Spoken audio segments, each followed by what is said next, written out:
Alors, bonjour à toutes et à tous. Merci d'être là pour assister à cette table ronde intitulée Vers une gastronomie autarcique, point d'interrogation.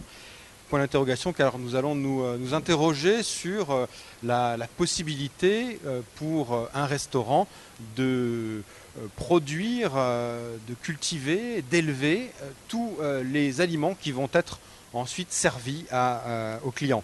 Alors, j'ai avec nous pour parler de cette question, nous avons Jean-André Charial, ici présent, cuisinier, chef cuisinier Lousteau de Baumanière, mais également chef d'entreprise qui supervise 5 restaurants en tout au sein des maisons de Baumanière.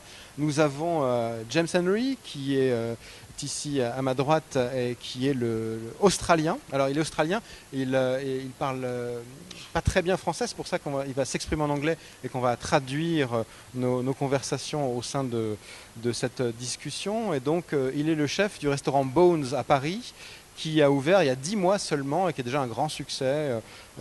Voilà, il faut réserver longtemps à l'avance pour pouvoir venir goûter sa cuisine à Paris.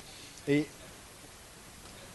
à Paris, c'est rue Godefroy-Cavagnac, dans le 11e, à côté du métro Voltaire.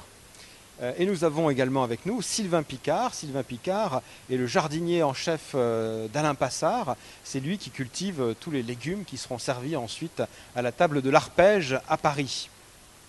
Et nous avons, via miracle de la technologie, via Skype, nous avons ici, dans le haut de l'écran, Frédéric Ménager. Frédéric Ménager est à la fois chef cuisinier et il est devenu, deuxième casquette, agriculteur en s'installant dans la ferme de la Ruchotte, à côté de Beaune, en Bourgogne, où il cultive entre autres des poules extraordinaires et il a également des cochons, il a également plein d'autres animaux. On va en parler un peu plus tard.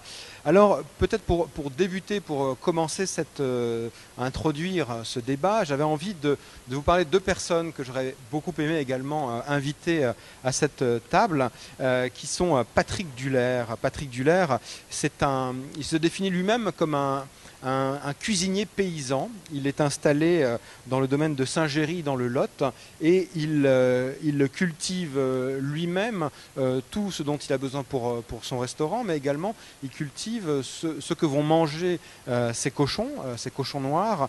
Il cultive ce que vont manger ses canards, et il va ensuite servir dans son restaurant aussi bien les produits de sa ferme que les cochons séchés. Il fait des salaisons absolument extraordinaires.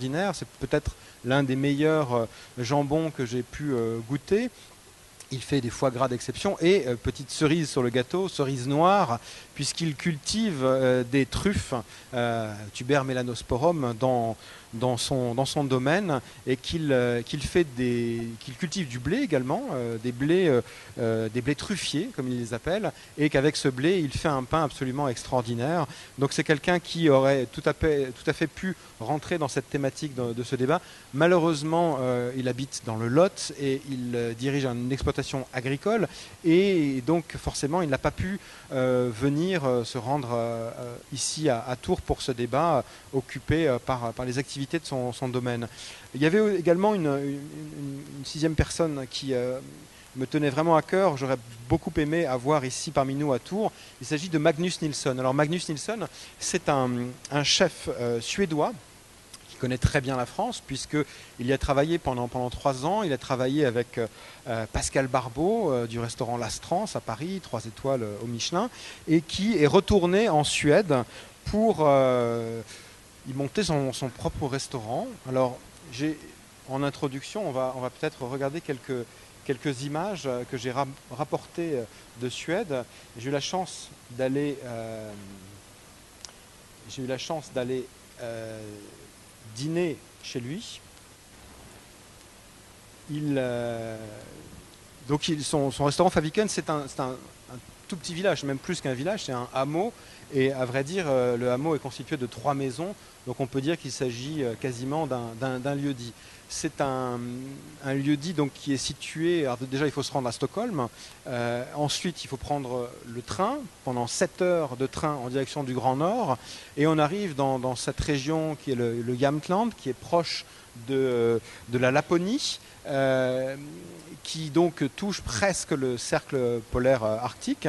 Et dans cette région que vous voyez sur l'écran, c'est une région qui est absolument magnifique, qui a un côté un peu désertique, qui est d'une austérité, on va dire, réjouissante.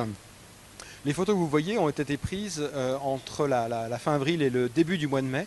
Donc vous voyez qu'il y a encore des grandes plaques de neige, le sol par endroits est gelé, c'est une région qui est effectivement assez austère et qui garde cet hiver jusqu'à très tard dans la saison.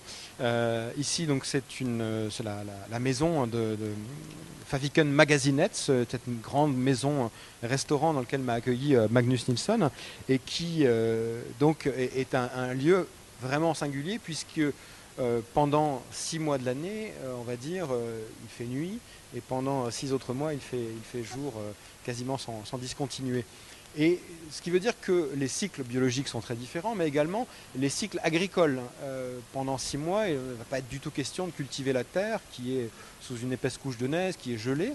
Donc les cultures ont lieu pendant l'été, un rythme très, très, très court et très intense. Et pendant quelques mois, Magnus Nilsson, l'été, va cultiver lui-même les produits qu'il va conserver, donc en saumure, fumer, sécher, fermenter, et qu'il va conserver pour tout l'hiver. C'est-à-dire que c'est une cuisine qui pourrait paraître assez austère sur le papier, mais qui va se révéler, vous allez voir dans l'assiette, extrêmement savoureuse. Une cuisine de conserve extrêmement noble, qui ne fonctionne uniquement qu'avec les produits des alentours.